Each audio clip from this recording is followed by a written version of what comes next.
being able to activate the heart and breathe in there and get the body out of survival and start working with it like it feels safe enough to create. Once energy makes it here, you're going to get some really good ideas. Yeah. You're going to see things you never thought of seeing. You're going to feel things you never thought you'd feel. And the images that you're creating, what are they doing? The thoughts that you're creating, they're making more of those chemicals. And now you're feeling more of the feeling of your future before it happens. You're giving your body a sampling, a taste of the future before it's happened. Keep doing that enough times, and that feeling is going to become very familiar to you. There was a researcher out of Yale University that in the 1940s that was studying electromagnetic fields around living organisms. And in the 1940s at Yale University, nobody was doing this, and he was a vitalist. He wanted to understand the unseen fields around living organisms. So he started studying eggs, all kinds of eggs. Chicken eggs, swallow eggs, reptile eggs, snake eggs, salamander eggs, there's all kinds of eggs. And he was using a magnetometer, and what he found was what 100% of the time, no matter what egg he measured, the positive charge was always at the head, and the negative charge was always at the tail. Well, if you have positive charge on one end and negative charge on the other end, you got an external electromagnetic field called the magnetic field. That's a magnet, right? What happens with human beings is every thought has a frequency. Every thought produces a chemical. So if you keep obsessing about your lack of finances, your lack of time, your lack of energy, lack, and those thoughts. I don't have this, I need this, What are the chemicals you're feeding your body? You're taking thought, it's producing a frequency, and that frequency in the form of chemistry is storing that thought emotionally right in your second center.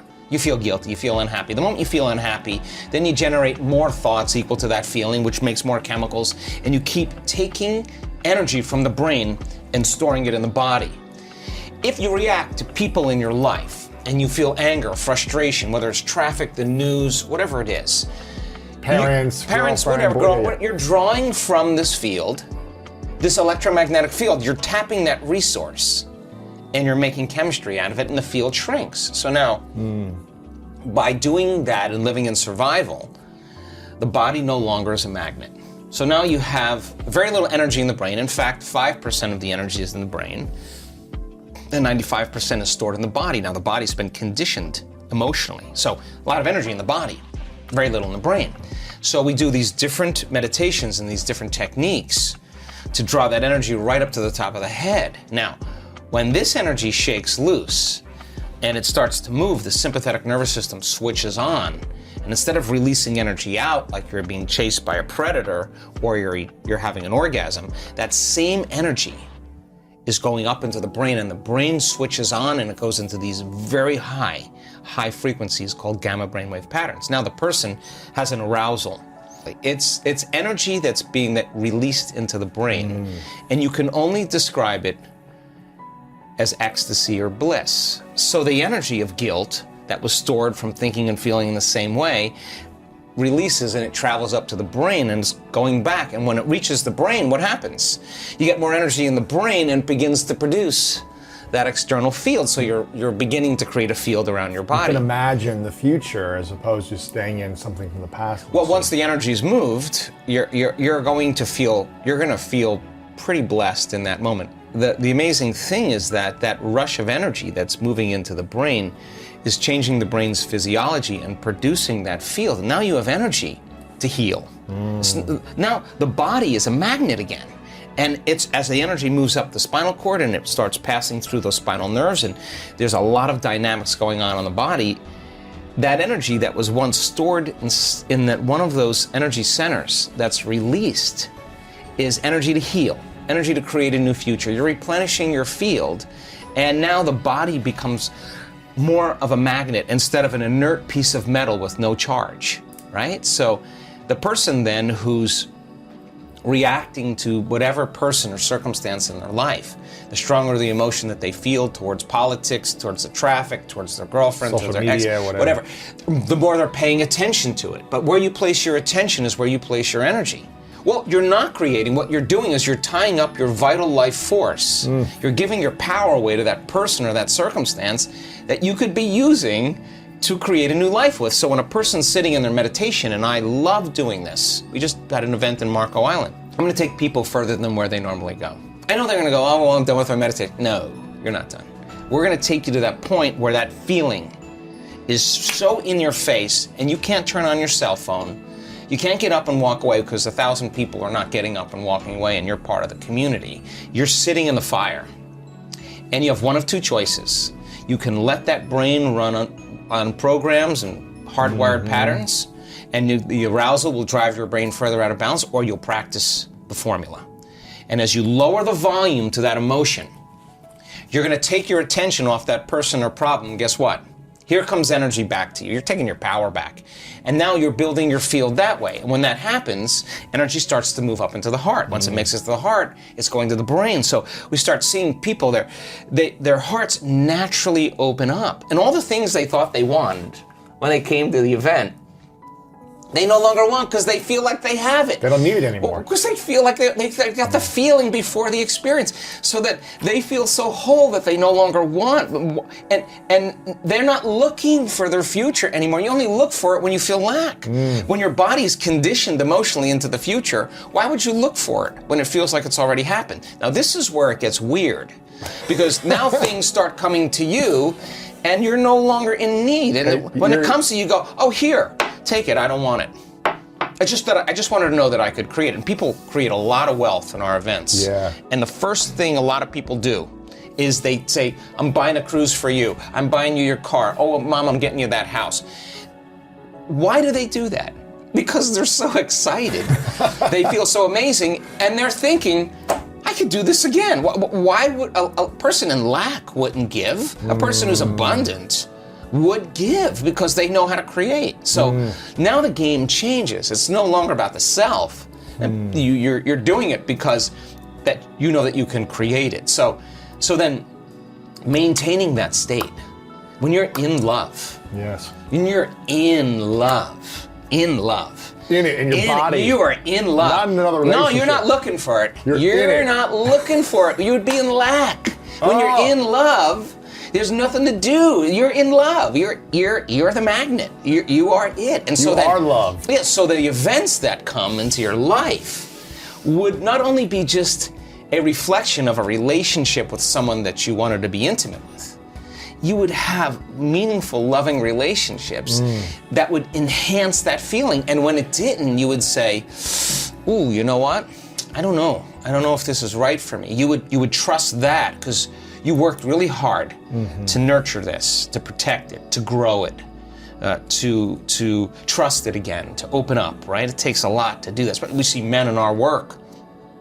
I was on them this week. I never let up on those guys. Big, macho guys. You want to know what courage is? Let's go. Let's open that heart. And when they start cracking open, I mean, we see people heal from colon cancer and from angina and all, just boom, there it is, there it's not. That's what's been stored all down here. Once they open this up and it moves, the body is transforming in that moment. It's the system is informing itself. Information is being restored back into the body. So when you get to that point where when you're in lack and separation, time gets really crazy because you want stuff to happen faster and it feels like it's taking forever. That's because you're in separation. When you're in love and you're in connected, you don't want the moment to end. I mean, I had 3 guys over for dinner last night, all these academics. I cooked a meal and a half for these guys, took out great wine. Why? I wanted them to be so caught up in the moment that they forgot. We made a new memory. We had a great experience. And life then is about experiencing it in love. Like, I'm not going to be guilty of what I'm eating or judge what I'm eating if I've cooked a great meal. Let's eat, because the guilt is worse than whatever it is you think is bad for you. So then, when you're feeling those elevated emotions and you're locked in love, then you see life through the lens of love, and there's compassion. Like, you could look at your greatest adversary, the person that threw you under the bus, and you've overcome yourself and you've done the work. They've stolen from you, they've tried to talk bad about you behind your back. Trashing on you, all that stuff. You'll look at them and you'll see a part of yourself that you used to be that you no longer are, and you have nothing but understanding and compassion for like, wow, I feel for that person. They're hurting. They're struggling. I used to be like that, but you're no longer that. When you're that, then they push your buttons. When you're not, you're reactive to that. Because you're equal, but when you've overcome it, why would you do that? You would see them as somebody struggling, just like you see a child who's throwing a tantrum, just like, I react every day. But the fundamental question is, how long are you going to react? Right. So shortening the refractory period of your emotional reactions is that kind of intelligence where we're keeping ourselves out of the past. Mm-hmm. Justified, valid or not, the only person that's affecting is you. And then you have to ask yourself, is it loving to me? Well, if you can't control that emotional reaction, then you're a junkie.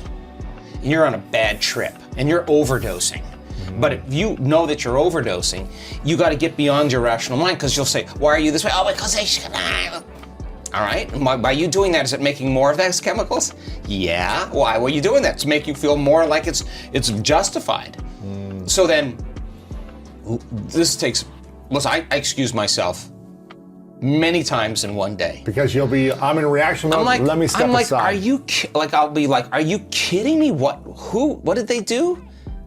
And then I'll be like, oh, we're not gonna make a decision in this state. So give me a minute. Oh, wow. I go, take a few breaths, get out of that state, remember my future, where I'm going. It's so much more important than the present moment. I just got to condition my body into that future. And now it takes sometimes a Herculean effort, I have to tell you. You can ask my staff. I'll be in there 15, 20, 30 minutes. Sometimes I'll say it took me an hour. But to get back to a peaceful state.